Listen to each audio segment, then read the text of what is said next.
Now, the company in charge of promoting the West End is calling for an overhaul of its main shopping streets. The new West End company says the area is facing greater competition than ever before and has come up with a series of proposals which it believes would increase spending. Victoria Hollins reports.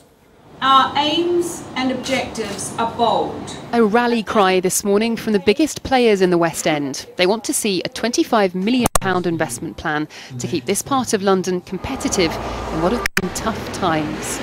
We're an international destination of huge importance.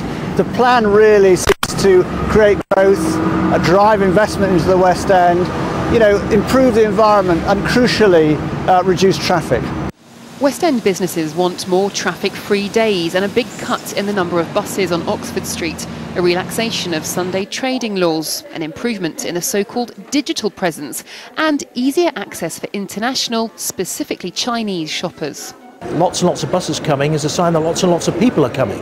And so I'd want to think quite carefully about whether we really want to reduce access to the West End in the short term. So critically is to attract more and more people from across the world. We know, for instance, that some of the visa problems are getting in the UK, particularly for Chinese visitors, means that Paris gets more Chinese spending, retail spending, than London does. That's crazy. But there is stiff competition for these streets, the out-of-town shopping centres, online retailers, and the fact spending's at the same level as 10 years ago. We've got the internet growing and growing, we've got supermarkets providing a bigger impact, and fundamentally people have got less money in their pockets, and actually they're almost better informed than many of the retailers. The West End's companies would argue they really should be listened to, simply because of the amount of money they contribute to the London economy every year, around £7.6 billion. That makes them only second to the City of London.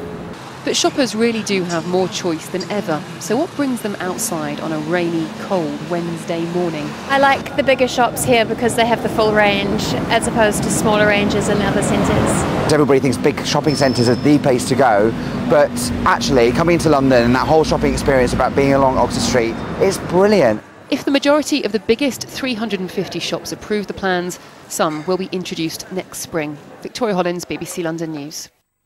Well, we'd like to hear what you think. What improvement would you like to see in the West End? Or perhaps the suspension of parking charges would suit you? Do you prefer to shop on your local high street or the nearest out-of-town shopping centre? Please do let us know your thoughts on Facebook or Twitter, or email us at yourlondon@bbc.co.uk.